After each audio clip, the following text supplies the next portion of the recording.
समीचीन विकल्पों का सम्यक समाधान। सुनिए परम पूज्य श्रमण श्री सुप्रभ सागर जी महाराज के मुखारबिंद से YouTube चैनल सुप्रभ उवाच पर। शुभाशीष परम पूज्य श्रमणाचार्य 108 श्री विशुद्ध सागर जी महाराज। सानिध्य श्रमण सुप्रभ सागर जी महाराज, श्रमण प्रणत सागर जी महाराज। पुण्यार्जक राजीव जैन, रूपल जैन, आर्जव, आर्या, आरू जैन एवं समस्त सौरया परिवार, मडावरा, उत्तर प्रदेश। ओम नमः सिद्धेभ्य। नमो नमः सत्हितंकराय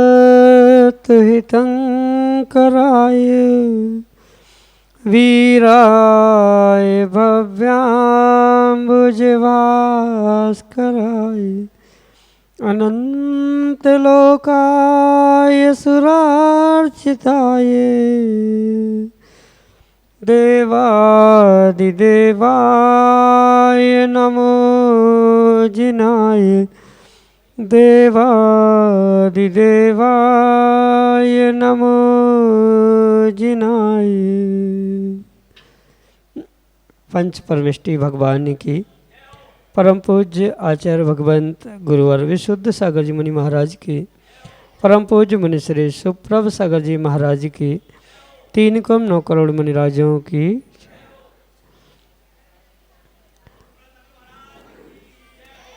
समीचीन विकल्पों का सम्यक समाधान, सम्यक ज्ञान की वह अनूठी विधा जिसके माध्यम से हम सभी प्रतिदिन अपने ही मन के उन अनेक समीचीन विकल्पों का सम्यक रूप से समाधान प्राप्त करके और अपने मन को निर्विकल्प बनाने का पुरुषार्थ करते हैं, क्योंकि मन की निर्विकल्पता ही आत्मा का वास्तविक सुख है। और ऐसे आत्मकल्याण की अनूठी विधा हमें परम पूज्य आचार्य भगवंत गुरुवर विशुद्ध सागर जी महाराज के मंगल सुभाषिष से, उन्हीं के सुयोग से परम पूज्य मुनि श्री सुप्रभ सागर जी महाराज द्वारा प्राप्त हो रही है। तो आप भी अपने मन के विकल्प को समीचीनता प्रदान करते हुए परम पूज्य मुनि श्री तक प्रेषित करने का पुरुषार्थ करें और उसका सम्यक रूप से समाधान प्राप्त करके अंतरंग की अनूठी सुख शांति को प्राप्त करने का उपक्रम बढ़ाने का पुरुषार्थ करें। प्रारंभ करते हैं आज का सम्यक समाधान। और आज के पहले विकल्प के लिए सागर मध्य प्रदेश से विद्या कौशल जैन महाराज श्री के चरणों में बारंबार नमोस्तु निवेदित करते हुए अपना समीचीन प्रश्न रख रहे हैं कि महाराज श्री मंदिर के ऊपर 3 कलश क्यों लगाए जाते हैं। हमारे समीचीन विकल्प का सम्यक समाधान करने की अनुकंपा करें। नमोस्तु महाराज जी, नमोस्तु। ओम नमः सिद्धम। परम पूज्य आचार्य भगवान गुरुवर विशुद्ध सागर जी महाराज जी की, परम पूज्य मुनि श्री सुप्रभ सागर जी महाराज जी की। माँ, पहली बात तो ये स्पष्ट समझे कि मंदिर के शिखर पर 3 नहीं अपितु 7 कलशों की श्रृंखला होती। आगम के परिप्रेक्ष्य में 7 उत्कृष्ट स्थानों की प्राप्ति की अपेक्षा से शिखर पर वे 7 कलश चढ़ाए जाते, जिसका आकार दूर से दिखने के लिए तो एक रूप होता है, पर जैसे प्रतिष्ठा ग्रंथों में इसका वर्णन आता है, अलग अलग 7 चक्र या 7 स्थान होते हैं जो उस शिखर का आकार देने के लिए या कलश का आकार देने के लिए निमित्त बनते। सबके अलग अलग मंत्र, सबका अलग अलग आकार और सबका अलग अलग स्थान औचित्य आगम ग्रंथों में बहुत विस्तार से आचार्य भगवंतों ने लिखा है। इसलिए ये स्पष्ट समझे कि 3 नहीं अपितु वहाँ पर 7 चक्र या 7 चक्रों से 7 भिन्न भिन्न आकारों से वह कलश बनता है। 3 प्रकार से नहीं, कहीं अगर 3 है तो वो हो सकता है रत्नत्रय की अपेक्षा से उन्होंने लगा है, पर आगम के परिप्रेक्ष्य में 7 चक्रों से या 7 भिन्न भिन्न आकारों से बनकर वह कलश बनता है और वैसा ही कलश शिखर पर चढ़ाना ये उत्कृष्ट माना जाता है। क्योंकि जैसे कलश पूरे मंदिर का सर्वोच्च स्थान है, ऐसे ही जो 7 स्थानों में सर्वोच्च स्थान सिद्धालय सिद्ध अवस्था कही जाती है, उस 7 स्थान तक मैं पहुँचूँ, श्रावक भी बनाऊँ तो सज्जातित्व, स्व अच्छा कुल मिलना, अच्छे पदों को प्राप्त करना, ये जो 7 स्थान परम स्थान कहे जाते हैं, उसकी ही अपेक्षा से ये कलश के 7 रूप या 7 प्रकार से उस कलश की आकृति बनाई जाती है। इसलिए स्पष्ट समझे 3 नहीं अपितु 7 ही आगम के परिप्रेक्ष्य में योग्य है।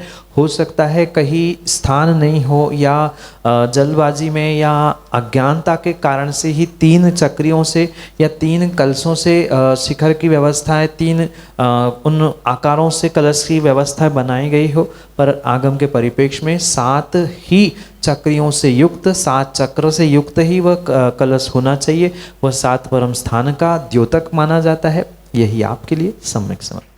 एडवोकेट रत्न प्रभा जैन, ललितपुर उत्तर प्रदेश से अगले समीचीन विकल्प करें। बोलिए 1008 बाहुबली भगवान की जय। आचार्य श्री 108 विशुद्ध सागर महाराज की जय। मुनि द्वय के चरणों में नमोस्तु नमोस्तु नमोस्तु। नीर को लाने के लिए सागर की ज़रूरत होती है। नीर को लाने के लिए सागर की ज़रूरत होती है। रत्न को पाने के लिए रत्नाकार की ज़रूरत होती है। और युवा पीढ़ी को संस्कारित करने के लिए आप जैसे गुरुओं की ज़रूरत है। आप जैसे गुरुओं की ज़रूरत होती है। प्रश्न तो बहुत सरल है, पर लेकिन एक समस्या बहुत है कि महावीर भगवान की जो वाणी है वो 66 दिन बाद क्यों खिरी। यदि सौधर्मेंद्र सारी चीज़ों की व्यवस्था करते हैं तो वे सौधर्मेंद्र पहले भी तो इसकी व्यवस्था कर सकते थे, गौतम गणधर की व्यवस्था कर सकते थे, पर ऐसा क्यों नहीं हुआ। क्या आगम के अनुकूल ऐसी कौन सी अनुकूलता और प्रतिकूलता रही। मेरी शंका का समाधान। नमोस्तु महाराज जी।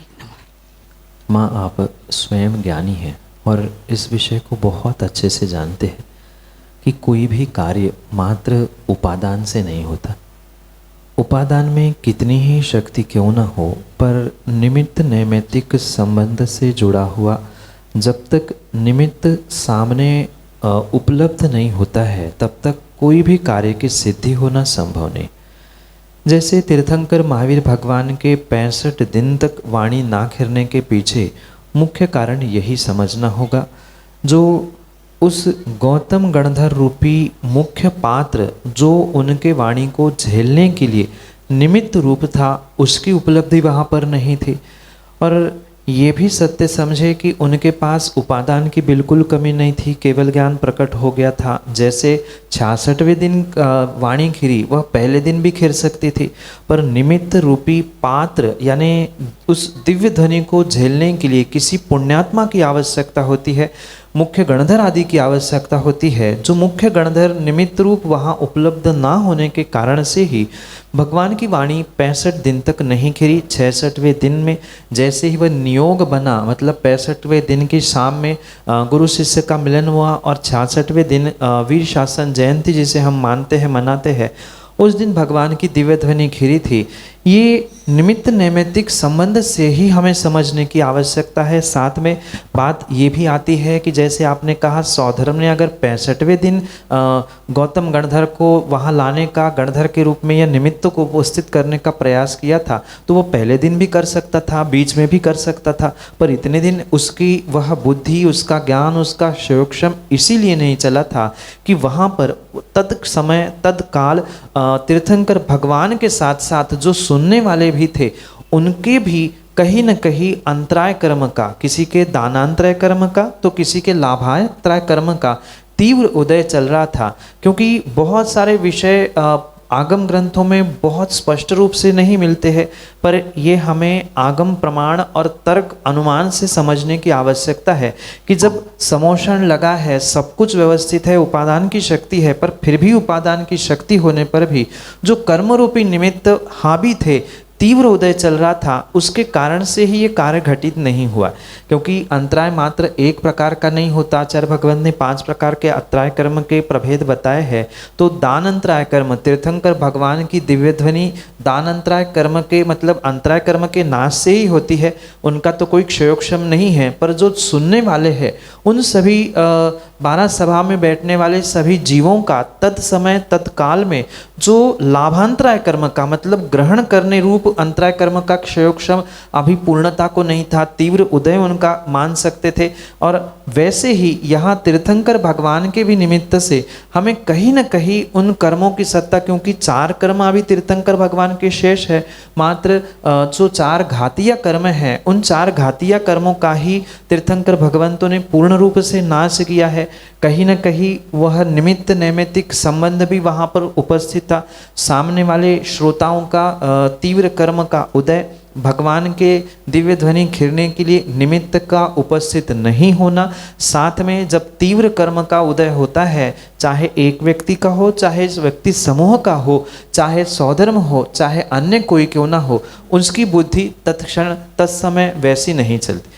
ऐसा ही दृष्टांत अगर हम तीर्थंकर आदिनाथ भगवान के विषय में समझे तो वहाँ भी यही स्थिति थी। 6 महीने तक सौधर्म सो थोड़ी गया था, क्या उसके पास अवधि ज्ञान नहीं था? अवधि ज्ञान था, पर भगवान का तीव्र कर्मोदय मुनि अवस्था में चल रहा था, जिसके कारण से उसका क्षयोक्षम, उसकी बुद्धि, उसकी विचारधारा उस तरफ नहीं पहुंची थी। बिल्कुल ऐसा ही तीर्थंकर महावीर भगवान के समय में, उनके दिव्य ध्वनि के समय में भी हुआ था।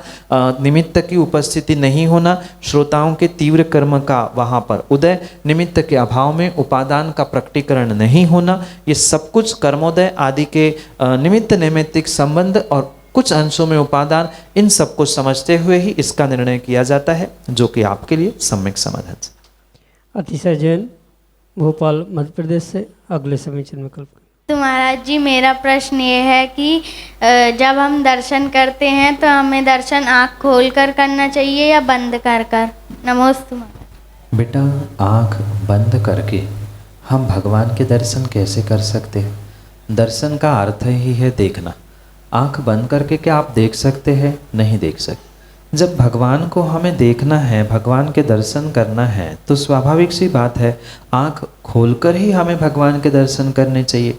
माना कि हम भगवान के पास नहीं हैं, गुरु के पास नहीं हैं, घर में अकेले में या कहीं ऐसे स्थान में है जहाँ हमें भगवान मिल नहीं सकते, वहाँ तो आँख बंद करते हुए जब हमने कभी किसी भगवान को, गुरु को देखा है, उनको स्मरण करते हुए आंख बंद करके तो दर्शन किए जा सकते।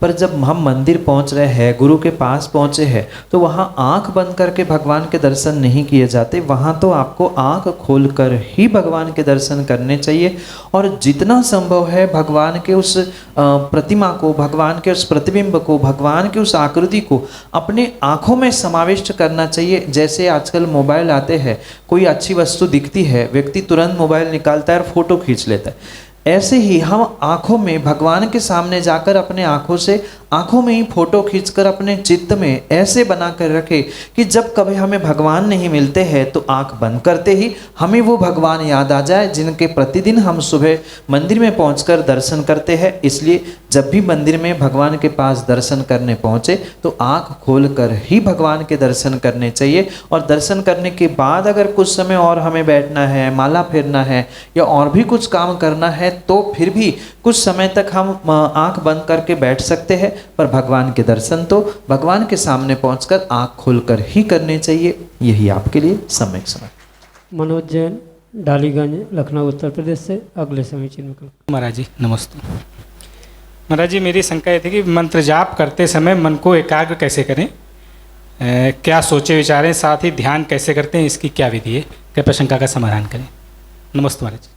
मंत्र जाप करने की अनेक विधियाँ आगम में आचार्य भगवंतों ने कही, पर वर्तमान में जो श्रावक मंत्र जाप करने की विधि आजमाता है या प्रयोग में लाता है, उससे अधिकांश उनका मन भटकना संभव है।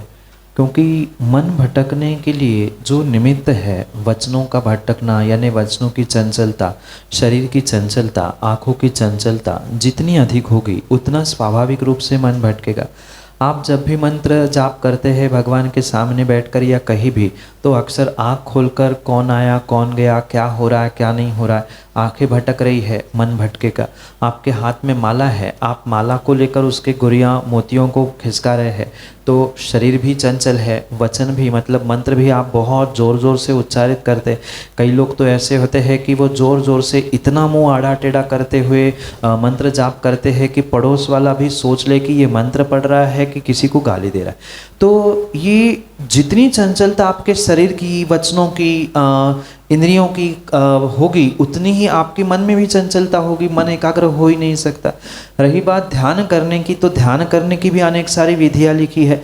मंत्र जाप के माध्यम से ध्यान तक पहुंचा जा सकता है। ध्यान करते करते भी मानसिक जाप जो कहा जाता है, जैसे कमल जाप है, मानसिक जाप है, इसके लिए बहुत सारे ग्रंथों में आचार्य भगवंतों ने उल्लेख किया है कि किस प्रकार से मंत्र जाप करने से क्या फल मिलता है।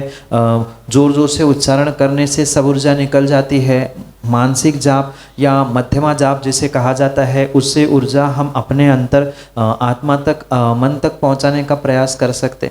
तो अनेक प्रकार की इनकी विधियां हैं। सबसे पहले उत्कृष्ट विधि मन को एकाग्र करने के लिए अपने मन, वचन और काय तीनों की एकाग्रता होनी चाहिए। मतलब पहले शरीर में भी पूर्ण रूप से कम स्थूल रूप से तो एकाग्रता मतलब शांति चाहिए, चंचलता नहीं, आसन योग्य होना चाहिए, एक स्थान पर आंख बंद करके या आधी आंखें खोली हुई जाप करने का प्रयास करना, ये सब कुछ विधियाँ समझने की आवश्यकता है। और ध्यान भी एक नहीं अनेक प्रकार का कहा जाता है। जो धर्म ध्यान 4 प्रकार का, उस 4 प्रकार के भी और अनेक प्रकार कहे हैं। अगर ध्यान और मंत्र जाप आदि की विशेष बातों को, विशेष व्याख्या को आप समझना चाहते हैं तो पर्यूषण में होने वाले उस शिविर के माध्यम से आप बहुत सारी इसकी कलाओं को समझ सकते हैं। प्रातः काल में लगभग 1-1.5 घंटा ध्यान की विधियों को सिखाते हुए मन को एकाग्र करने का प्रयास किया जाता है। साथ में शाम की भी कक्षाओं में जाप कैसे होते हैं, कैसे जाप करने से मतलब किस माला से जाप करने से क्या फल मिलता है, कैसे आसन होना चाहिए, दिशा क्या होनी चाहिए, ऐसी बहुत सारी आगम की अद्भुत बातों के साथ साथ आप उसका विशेष ज्ञानार्जन प्राप्त कर सकते हैं। गुरु के माध्यम से साक्षात शिविर के निमित्त से आपको बहुत सारा विषय वहाँ पढ़ाया जाएगा। जितना समय आप अधिक देंगे उतना ही आपको उसकी विशेषता उन दिनों में प्राप्त हो सकती है, क्योंकि चंद मिनटों में उसे समझाना संभव नहीं है। ध्यान के अनेक ग्रंथ, मंत्र जाप के अनेक ग्रंथ लिखे हैं, उन्हें 2-4 मिनटों में, 5 मिनटों में समझाना संभव नहीं है। कम से कम 8-10 दिन, 15 दिन अगर कक्षाओं को आप अटेंड करेंगे, शिविर करेंगे, तो आपको बहुत सारा ज्ञान और बहुत सारा मन एकाग्र होने की कला को सीखने का मौका मिलेगा। यही आपके लिए सम्यक समय। प्रशस्ति जैन, त्रिवेणी नगर, लखनऊ, उत्तर प्रदेश से अगले समीचीन विकल्प। महाराज जी, हम जब भी चावल चढ़ाते हैं तो उसको अर्घ पढ़कर क्यों चढ़ाते हैं? बेटा, कायदे से अर्घ्य बोलते हुए अर्घ्य ही चढ़ाना चाहिए, मात्र चावल नहीं। आजकल के माता पिता और बुजुर्ग लोग कहीं न कहीं प्रमादी हो चुके हैं। इस कारण से मात्र डिब्बी में चावल ले आते हैं, एक आध लौंग या कोई फल ले आके आते हैं और अर्घ्य चढ़ाते हुए, अर्घ्य बोलते हुए समर्पित करते। अर्घ्य का अर्थ होता है जिसकी कोई भी कीमत नहीं है, जो बेशकीमती है, अनमोल है। ऐसे द्रव्य को हम परमात्मा के, भगवान के, गुरु के चरणों में समर्पित करते हुए वह बहुत सारा पुण्य प्राप्त करना चाहते हैं, इसलिए उनके चरणों में द्रव्य समर्पित करते। पर आज जो मात्र चावल की डिब्बी रहकर डिब्बी में मात्र चावल ही बचे और चावल ही अवतरित करते हुए, घुमाते हुए अर्घ्य बोलकर चढ़ाए जाते हैं, ये किसी प्रकार से आगम की व्यवस्था नहीं है। 8 द्रव्य से मिलकर ही अर्घ्य होता है और वास्तविकता में वैसे पूरे 8 द्रव्यों से चढ़ाया हुआ अर्घ्य ही अर्घ्य होता है, अन्य किसी प्रकार से कोई अर्घ्य नहीं होता। रही बात अर्घ्य बोलने की, तो बिना बोले चढ़ाने का क्या औचित्य है? आप कहीं भी जाते हैं, कुछ कार्य भी करते हैं, तो वहाँ बिना बोले आप कितने ही इशारा करते रहना, आपके इशारे जल्दी समझ में नहीं आ सकते, पर वही बोलकर आप कार्य करेंगे तो वो शीघ्रता से हो जाते हैं। ऐसे ही भगवान की स्तुति करते हुए जो अर्घ्य होता है, अर्घ्य में क्या लिखा होता है? जिन भगवान के लिए अर्घ्य चढ़ा रहे हैं या जिन गुरुओं के लिए हम अर्घ्य चढ़ा रहे हैं, उसमें उन अर्घ्य के माध्यम से उनकी स्तुति की जाती है, शब्दों में उनकी स्तुति की जाती है, प्रशंसा की जाती है कि हे बाहुबली भगवान, आप महान थे, आपने कितना 1 वर्ष का तप किया, आपने इतना तप किया कि बेलें आपके चढ़ चुकी थी, आदि आदि। प्रत्येक भगवान की विशेषताओं को, उनके गुणों को वहाँ पर वर्णित करते हुए, प्रशंसा करते हुए उनका अर्घ्य चढ़ाने की व्यवस्था है। क्योंकि शब्दों से भी, शरीर से भी और मन से भी, मतलब मन से, वचन से और काय से, तीनों योगों से हम भगवान की भक्ति करें अनर्घ्य पद प्राप्त करने के लिए। क्योंकि अनर्घ्य बेशकीमती स्थान जो सिद्धशिला रूपी होता है, मुक्ति का स्थान कहा जाता है, उसे प्राप्त करने के लिए ये अर्घ्य भगवान के चरणों में अर्घ्य पड़ते हुए ही समर्पित किया जाता है, जिससे हमारा मन भी, वचन भी और काय भी, मतलब शरीर भी, मन के भाव भी और हमारे वचन यानी जो हम बोल रहे हैं वो एकाग्रता को प्राप्त हो जाए, किसी प्रकार से उसमें भिन्नता होने से मायाचारी आदि ना हो। इसलिए मुख से भी अर्घ्य बोला जाता है, हाथों से भी चढ़ाया जाता है, मन में भी अनर्घ्य पद प्राप्त करने के लिए अर्घ्य चढ़ा रहा हो, ये भाव संजो कर ही चढ़ाया जाता है। यही आपके लिए सम्यक सब। लखनऊ उत्तर प्रदेश से इंजीनियर प्रमोद कुमार जैन अगले समीचीन विकल्प। नमोस्तु महाराष्ट्री को नमोस्तु। महाराष्ट्री, जैसा कि हम जानते हैं कि हमें कर्मों का बंध तो हर समय होता रहता है, 24 घंटे होता है, लेकिन मेरा जिज्ञासा विशेषता यह है कि सजग रूप में तो जो हम कर्म कर रहे हैं और हम जान भी रहे हैं क्या गलत कर रहे हैं क्या सही कर रहे हैं, लेकिन सोते हुए स्वप्न में तो हमारा विवेक जागृत रहता नहीं, वहाँ हम सजग रहते नहीं। तो स्वप्न में भी जो हम अपने व्रतों में दोष लगाते हैं या पाप भी करते हैं कोई, तो उसका जो फल है, उसका क्या अनुभाग, क्या स्थिति रहती है? उतना ही रहता है या उसका घटता बढ़ता है? पाप तो पाप है, चाहे आप जागृत अवस्था में करो, चाहे सुप्त अवस्था में, स्वप्न में। ये तो मात्र हम अपने मन को समझाने के लिए कहते हैं कि ये तो स्वप्न में किया, हमने अनजाने में किया, या हमें पता ही नहीं था, हमारा विवेक ही नहीं था। कहीं ना कहीं स्वप्न में अगर कोई व्यक्ति पाप कर रहा है, पाप ही नहीं कोई भी कार्य कर रहा है, तो यह सत्य मानना, उसके उस सुप्त मन में, दो प्रकार के मन कहे, एक जागृत मन है और एक सुप्त मन है। तो उस सुप्त मन में जो उसके विषय, कसाय, भावनाएं सुप्त रूप से बैठी है, वही स्वप्न में अपने आप प्रकट हो जाती है। उसके कारण से अधिकांश रूप से पुण्य या पाप स्वप्न में घटित होता है। इसलिए ये सर्वथा कहना उचित नहीं है कि हमारे पास विवेक नहीं था।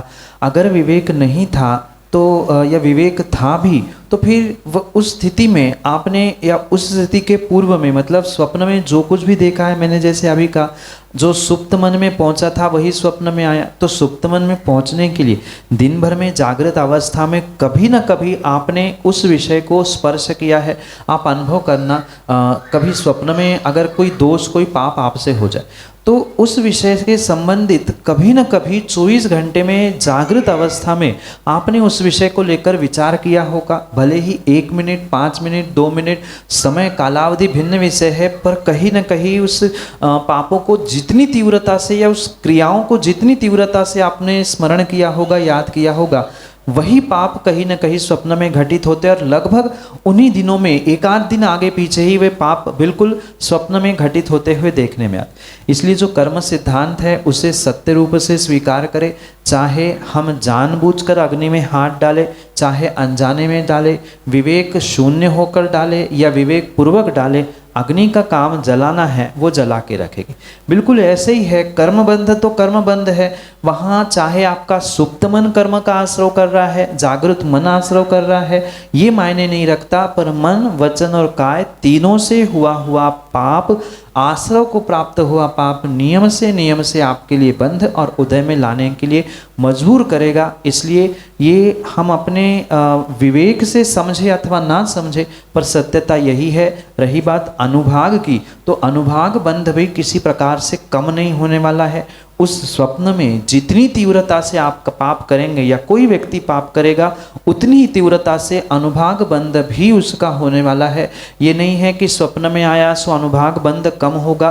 जैसे कि मैंने कहा, सुप्त मन जो हमारा होता है वह जितनी तीव्रता से काम करेगा, जितनी तीव्रता से उस विषय को लेकर सोचता है, उतनी विशेषता से उसको अनुभाग बंध भी होगा। कई बार आपने अच्छा कार्य करते हुए भी अनुभव किया है, कभी कभार अगर भोजन करते हुए स्वप्न में आपने अपने आप को अनुभव किया है, तो आप ये अनुभव करना कि सच्ची मिठाई खाने में जो आनंद नहीं आता है, उससे कई अधिक गुना आनंद स्वप्न में मिठाई खाने में या स्वप्न में पाप करने में आता है। तो स्वाभाविक सी बात है, जैसा आनंद, जैसी तीव्रता उस समय में आपके सुप्त मन के भावों की होगी, बिल्कुल वैसा ही अनुभाग बंध होगा।